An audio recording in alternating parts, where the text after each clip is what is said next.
a definition of a Windsor chair. It is all about, all of the parts are jointed into the seat, and it's really no more complicated than that. So I'll go through, the purpose of this slide is to do the naming of the parts. This is a Lincolnshire spindleback Windsor armchair. So you have the back hoop or bow, sometimes people call it the top bow.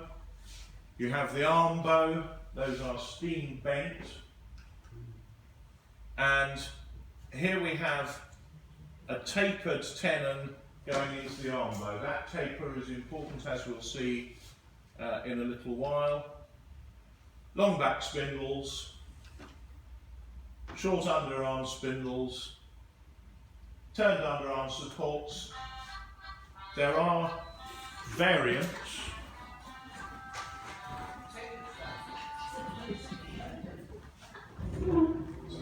I'm quite jealous of it. The other sort of underarm supports that you do get on early chairs, we call crook arms. This is the Hubbard chair that William held up earlier, and that version tends to be a bit earlier, and we think they're done by about 1830 odd. Though you can never rule out people doing a bit of conscious mimicry of old styles. William mentioned earlier the seats in Lincolnshire are nearly always ash or elm, and he did a survey, I think, of 28 chairs that we know are stamped, and therefore we know who made them and where they were made, and I think half of them are ash, aren't they, William? Turned front legs, little ring and cove motif part way down the front leg. Very common on Lincolnshire chairs, plain turn rear legs, and then you have side stretchers and cross stretchers. So that's the naming of the parts, just so we will know, and if there are other ones, there'll be one or two other ones that I'll introduce as we go through. So the common feature of all of those is that they all end up being mortised into the seat. And as you will see in the selection of chairs that I'm going to go through, they all look rather different from one another, but they all have that common feature that all the parts end up in the seat in that way. So, what I'm going to spin through in the next half hour, 3/4 hour, is the features of really the three main areas where Windsor chairs were made, which is Lincolnshire, the Thames Valley, and Nottinghamshire.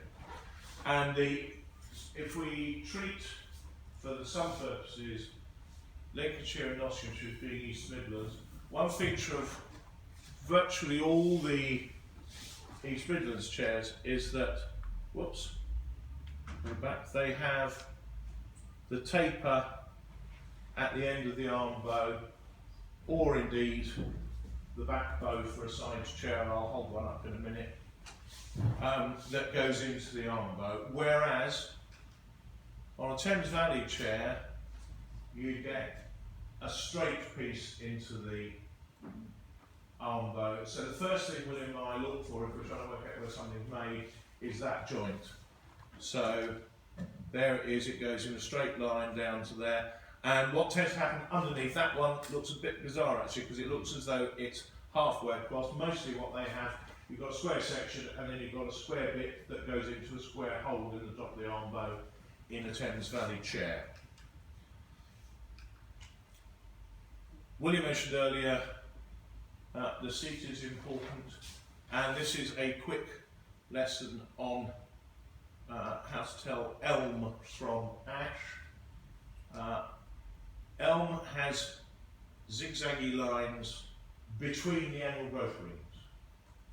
And it took me ages to register this, but if I show you the next chair, that's a Shirley of Grantham chair, as you can see, because we've got Shirley Grantham stamps on the seat. This is ash, and ash, no zigzaggy lines between the growth rings. And sometimes it's confusing because the growth rings themselves do have a little bit of zigzag on them on quite a lot of ash. So you've got to look at the bit between to do a very quick, easy diagnosis. So that's an ash seat on a Marshall Sleaford chair. In Thames Valley and Nottinghamshire, but very rarely in Lincolnshire, ignore for this purpose the grooves on the likely Joseph Newton Fenton chair. Lincolnshire makers don't do this edge beading with a scratch tool that goes around the edge of the bone. Thames Valley do, Nottinghamshire do, and they also do it on the edge of the seat. So you will find that I've got examples of chairs by all sorts of different makers, and sometimes the slide is the chair that I've got with me, so I'll hold the right chair up, I hope, at the appropriate moment. The next main distinction between an East Midlands, so not all links, versus Thames Valley, is in the technique that is used for fitting the splats, if they've got one, into the arm bow. This is a Simpson of Boston chair, and what Lincolnshire makers do is that the splat will come in two pieces and it will be mortised effectively into a letterbox in the arm bow. So that's a Lincolnshire splat, two pieces into the arm bow. Thames Valley chair, and William has very kindly provided this one. So here it is, and I'll hold this up. You can see that the splat is a single piece and it's fixed into a little rebate in the back of the arm bow. So not two pieces into a letterbox top and bottom, one piece, and it's pinned just there. You can see the pins, I hope. If not, come and have a look at them at the end. And that is pretty much diagnostic. You don't find Lincolnshire or Nottinghamshire with that particular fixture of the splat, which is very kind of the makers because it makes it quite easy to identify what is probably Thames Valley, almost certainly Thames Valley.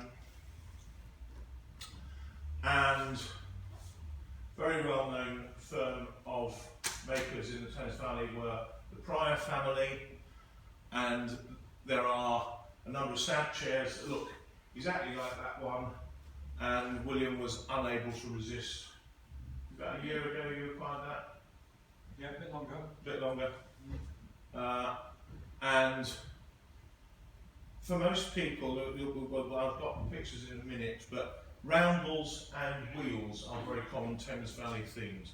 The other thing that happens with Thames Valley side chairs is that they quite often have this tab at the back into which spindles, oblique spindles that support the arm bow are attached. So there are always exceptions to prove the rule. We know, I think, of one Lincolnshire and a couple of Nottinghamshire chairs that have got this, but hundreds and hundreds of Thames Valley chairs have the tab at the back and the oblique spindles. So, based on what I told you so far, you ought to be able to tell me whether this is a Thames Valley chair or not. And there's a clue there. That tells you straight away that it's not a Thames Valley chair. It is, in fact, a pretty standard early 19th century Lincolnshire spindleback, made by Taylor of Grantham, and William reckons, and I think he may well be right, that they were making these chairs at a price because every endeavour had been made to make it look pretty but take out the complications. So you've got a bit of turning, but only on the front legs and only on the arse supports. It's the minimum they can get away with. The back legs are turned but they're plain, which is obviously quicker to turn out. And the spindles are usually elliptical because they've been done with a draw knife. They haven't been turned, that's true, isn't it, William? Most of the time. Only later do we get turned spindles. And And we found about 18 months ago, the British Newspaper Archive is your friend, because we found an advertisement from 1815 after the Napoleonic War ended. The War Office of the day said, enough of these barracks, they're costing us money, sell off the barracks, sell off the contents. And there's a barracks in Woodbridge in Suffolk that was sold off, and they advertised the sell-off in the Mercury in 1815, and that single barracks alone had 700 Windsor chairs for sale in 1815. And William's theory, which I don't know if we'll ever get enough evidence, we've looked for other advertisements, and that's the only one that specifies that huge quantity. Usually the advertisements just say more than you can think of. They don't actually say how many hundred, but 700 is an awful lot of Windsor chairs for 1815. And we suspect that it may well have been these. And that is another one. William said at the very beginning that a lot of the makers leave their fingerprints on their chairs. Because we've been thinking about it and examining them for a while, I'm getting the pointer mixed up with the forward button. That little nick on the underside, you see there's a little bit of decoration on the end of the arm bow that's been taken off there. And we just happen to know, because there are stamp chairs that have it, that Thomas and James Marsh of Sleaford did that on a lot of their chairs. And the other thing that they very often they did those darts on the cross stretcher. And am I right in thinking, William, there's probably a ring on the back leg? Yeah. There'll be a ring on the back leg which shows you the point at which the side stretcher goes into the back leg. And so gradually over time we're putting together the definitive signatures for individual makers, which enables us with a reasonable degree of confidence to start to be able to take an unstamped chair and say, that's probably a Marshall Sleaford, because it will have that cross stretcher, it will have that little chamfer on the underarm, and it will have the ring around the back. And quite often you will get a pack where some makers put in 9 long spindles at the back, some of them put in 8, some of them vary, they're not consistent. And some makers plainly had Friday afternoons where they just put in the nearest bit of wood, and now we think it's charming, but at the time I hope they got a discount. That one is a Hubbard chair from Grantham. Much more effort has gone into this. Beautiful little turnings. This is one of your chairs, William. What's the word? It's that one there, is it? Yeah, very chair. I shall hold it up. See, we have so many that I'm never sure which one is in the room. And unlike William, I don't have barns to keep mine in. So people laugh when they come to my house and discover that there are 18 Windsor chairs in the sitting room and you can't actually get across the sitting room. So this has got rather beautiful little barrel turnings on the side stretchers. Those are quite rare. And help me, William, I'm doing this in the dark. Is this mostly you? No, that's an ash one. That's an ash one. It's an ash one. More care taken. And probably, we think, a more expensive chair than the spindlebacks that I was showing you earlier. And the crook underarm support tend to be a bit earlier. Incidentally, William was doing his plug for the Regional Furniture Society. When the journal comes out in, I think it's due sometime next month, it has an article by both of us about the Hubbard family of Grantham and about these chairs. So that's our latest oeuvre. That one, very similar chair, probably by his son. And there are 2 stamps. The father's chairs, we think, are Hubbard, and the son, who is John Hubbard, goes I for Johannes Star Hubbard. And if you ever come across any chairs, Windsor chairs with stamps on, please let us know, because we always want to see them. So here's our first Lincolnshire side chair, and again, even though it's a side chair, you've got the tapering going down into the seat, so it's Lincolnshire. It's the one that's over here. It's got the little darts on the spindle. This is one of a pair that, and I would recommend at the end, if you've got a few minutes, come and sit on the chairs. These are terribly comfortable.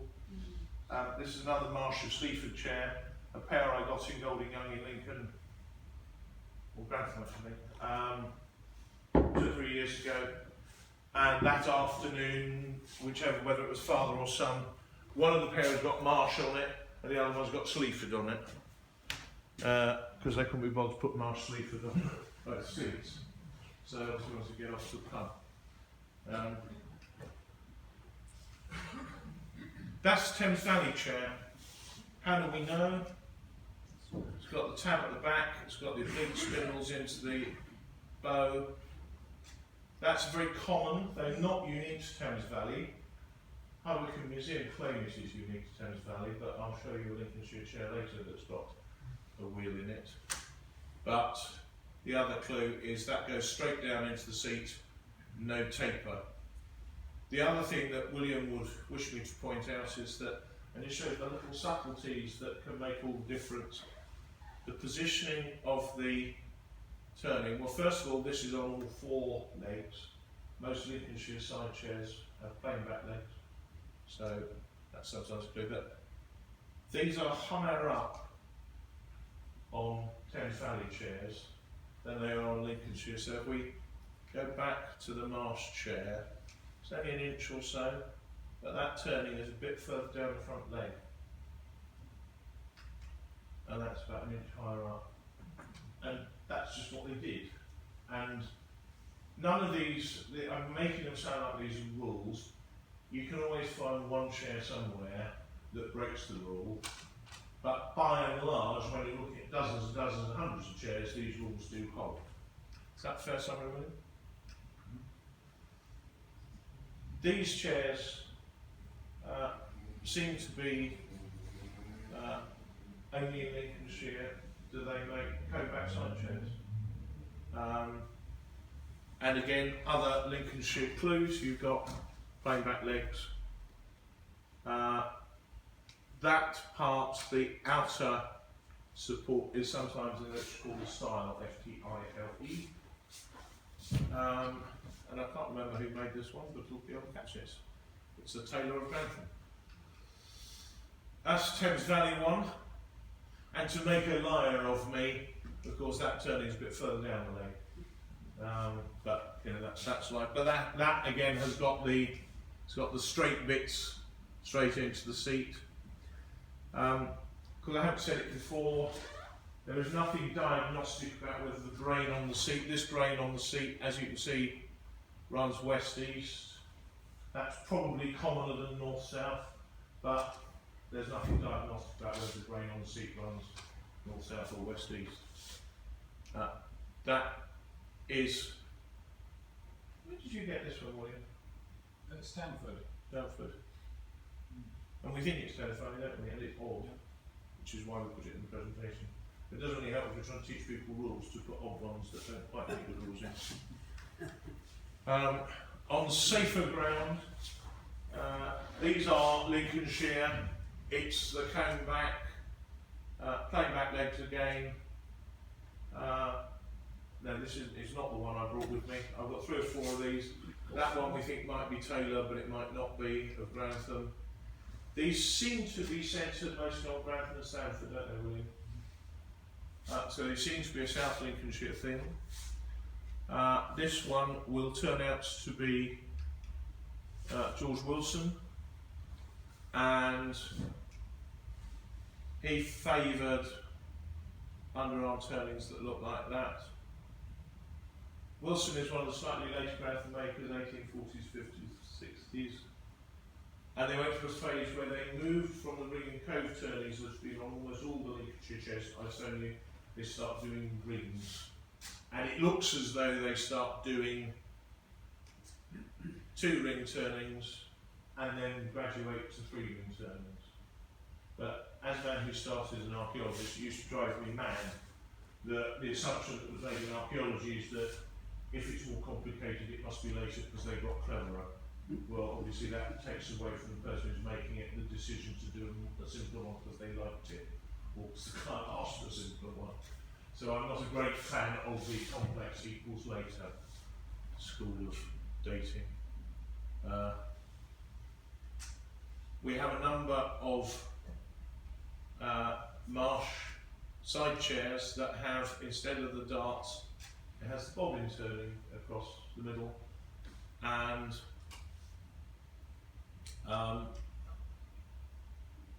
probably based on that and other general features. There are a lot of people who do that sort of underarm turning in first quarter and later of the 19th century, but it's mostly Lincolnshire again. So if you see a cone back armchair, plain back legs, it's going to be Lincolnshire. Have we seen enough of those? Ah, I thought there would be an handful when I got to the case to chair. My friend John, who got me into chairs, there's a Grantham maker called William Shirley, who was apprenticed to the Taylor family, and he had a son called William Shirley Jr. And in the early 1840s, we haven't quite worked out what happened, but the Shirleys of family decamped from Grantham, where they had been for making Windsor chairs for 25 years at least. And William Shirley Sr. went off with one son and went to Birmingham, made Windsor chairs in Birmingham for the rest of his life. William Shirley Jr. In the early 1840s ran away to Caister, and he started his own workshop in Caister, and that workshop in one form or another continued for 50 years and had a water wheel for powering the lathes. And a lot of people, who's heard of John Shadford? Anybody heard of Shadford? William, only William. Shirley had an apprentice called John Shadford, and in the Dixon papers in the Lincoln archive, we are very lucky that Shadford's notebook survives. He was, I think, what was he, born deaf? I think he was. Yeah, he was. And so he had an acute sense of the visual. He possibly, we think, did a 14-year apprenticeship. But he draws these chairs in his notebook. There are several depictions, and there's nothing else quite like it. You will see them, they're known in auctioneers know them as Caister chairs. They're nearly all ascribed to Shadford because of the notebook. We don't really know whether it was Shirley or Shadford who came up with the design. So we tend to say, well, it's Shirley Shadford Workshop. And they were made just off Bow Hill in Caister. And my friend John Bowden, who got me into this chair business, when he steps out of his front door, he's only about 25 yards away from where Shadford used to live. And these bobbin turnings are obviously very recognisable. And they made lots of rocking chairs, but they also made chairs that weren't rocking chairs. So these tend to have quite low seats. Most chairs, the seat height will be about 17 inches. These ones, for some reason, they may be nursing chairs, the ones that are a bit lower. Based on the similarity of the turnings, we suspect that that is a lath-back rocker with splat that was probably made in Caister. And also, that seems to be that, you can't see it terribly well on there, but there's a bobbin in the middle there that seems to be a Shirley Shadford Workshop one that they favour. And the other thing that they favour that you can see some of, and it's mentioned in Shadford's notebook, you see the bit of red on there. The first, a lot of these chairs are made with all kinds of wood, and they're given a coating of red lead that before they get their final colouring, and by the time various backsides are sat on the chairs for 150 years, you get a good polish and you get a red lead paint coming through underneath. So, and the ones that have got the red, and that particular combination of the black and the red are highly prized. They also made, and this is probably went out probably somewhere, but it can't be before 1843. This is probably 1860, 1870. It's a Shirley Junior high back, and we know it's his because it's stamped on the back. And there's that bobbin turning that I was talking about earlier that was on the other left back. This is one of the chairs that breaks all the rules, so I could see, because you look at that and you go, well, for heaven's sake, it's got a tab at the back and it's got supporting spindles, so it's got to be a Thames Valley chair, except it's got Simpson Boston stamped on it. So we think that sort of thing may happen because the masters advertised for journeymen and said, you know, come and make chairs for me, and maybe somebody who learned to make chairs in Thames Valley went and worked for Thomas Simpson in Boston and made that chair. But that's the only one we know of, isn't it? So that is the exception that proves the rule chair. And find me another one of these. I keep an eye on various websites who we stand to learn, and there's a very nice dealer called Tony O'Sullivan who he's trying to retire at the moment, but he had a beautiful John Amos of Grantham chair, and I wrote to him and said, please may I buy that chair off you? And he said, no you can't, because I sold it yesterday. And so as I always do on these occasions, I wrote him a nice note saying, oh well, never mind, these things happen. But if you do have anything else of interest, I am a keen collector of Lincolnshire chairs, and please let me know. And I thought no more about it. And 3 months later, I got an email from Mr. O'Sullivan, and it said, might you be interested in this? And you can't see it on this photo, and I didn't include it, but at the back of the seat there it says Amos Grantham. It is quite extraordinary. It's an exhibition chair that's been done for somebody. You will almost never see a Windsor chair where the splat is not symmetrical. But that horse is not a push-me-pull-you, so it isn't symmetrical. It's a horse. And I showed it to William and he immediately knew of the other one that was last seen in Toronto in 1970. So we know there's another one. It's not quite the same, it's very similar, and it is another Amos. But we've got a photograph of it and the splats are slightly different. And of course, it's got what high-looking people will say is a Thames Valley round runner. This thing is huge. It's 48 inches high, which is probably up here somewhere. So, and the seat is vast as well. And I'm very lucky because I get to sit in it if I want to. And I just couldn't fit in the car this morning, otherwise I just brought it to show you, but it's too big to get in the car with all the other chairs. Amos, I've got a little run of Amos chairs here. He is, of all the Lincolnshire makers, the one that does the most variety. So, but he does, it's hard to see, and I apologise for the photo, but there's a series of small rings there, and there are 2 or 3 of these chairs. Fleur-de-lis is relatively rare in Lincolnshire, it's very common in Nottinghamshire. That's another Amos. Could easily have been a Hubbard. So, you know, sometimes when we think, no, William's got his, no, of course not. I'm talking about the general feel of the chair, William, not the specific detail. And there's another Amos, that was in Sotheby's with a wheel splat. But we think that he advertised quite often in the Mercury in the early part of the 1800s. And I suspect he took in journeymen from all over to make his chairs.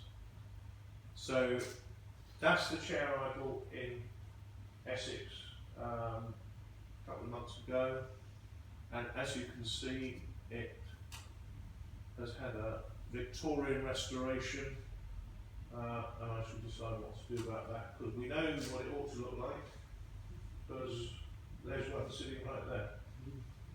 And as you can see, it is the spit of the chair that William found in Newark, which is one of the reasons why I bought it. Oh, I'm not going to show you that one. Stood by, or shall I, William? Yeah, go on. Yeah. Go on. I've forgotten I put that one in. I was suffering from insomnia about 6 weeks ago, and as it was quite late for me, but I was of course lying in bed with my laptop, idly examining the internet for chairs. And because William and I have been spending an awful lot of time thinking about these chairs and the Wren Library chairs, and there are one or two other models. So there's another model of the Wren Library chair that William didn't show you in his presentation earlier, and I noticed this chair sitting in the dealers in London, and if I had been on a chair I would have fallen off it, but I just about managed to stay in bed, because it's got the waisted legs like that chair. The model of the Wren Library chair that William didn't show you has got a leg with pad feet, just like that. So there are two types in the Wren, and the other one in the Wren has got pad feet there. And that Splat should be familiar to you by now. And the top rail on the Wren model that he did show you looks just like that. So I was fairly sure what I was looking at when I spotted that at about 10 to 3 in the morning. I sent you that email saying you might be interested in this. And we were sufficiently interested that it's now in Straddlethorpe, and is possibly the earliest side chair that we know of. But you are amongst the first people in the world to know that we know what this chair is. And it will get written up in the journal in due course. So that's a very exciting time. Moving on to Nottinghamshire. There are lots and lots and lots of these in Nottinghamshire. That runs through from about, there were some makers in Retford in the period for Lincolnshire. It starts late 1790s, early 1800s. There were one or two makers in Retford in the 1800 to 1820, but we really first catch we know who they are and which chairs they're making in workshop from about 1822 onwards, and the Nottinghamshire tradition goes through to about 1890. Mechanisation eventually takes over and the chairs get more boring, as you can imagine, because they're not being made by individual craftsmen. But this is a selection of Nottinghamshire low backs. They're nearly always made in yew. They start out with ring and cove turnings there. They nearly always have crinoline stretchers, not straight stretchers. Sometimes in the literature that crinoline stretcher there is called a cowhorn stretcher. I picked this particular one because it was a Christie South Kensington lot, which is why the photo's a bit old, but it shows you the consistency of the Nottinghamshire makers, because somebody who was obviously a Nottinghamshire stamp collector and got 6 stamp chairs by 6 different makers that all look pretty much the same, and that is a rather splendid selection of workshop low base chairs, and then there will be new. So Julian, I'll have to close. yeah, you said I've got 6 more minutes. Well, that clock says 25 past. We're going by a different clock. I don't know what that clock. There's another group coming in Yeah. immediately after. Okay, us. I've got about 5 more slides and I'll whiz through them. Okay. You get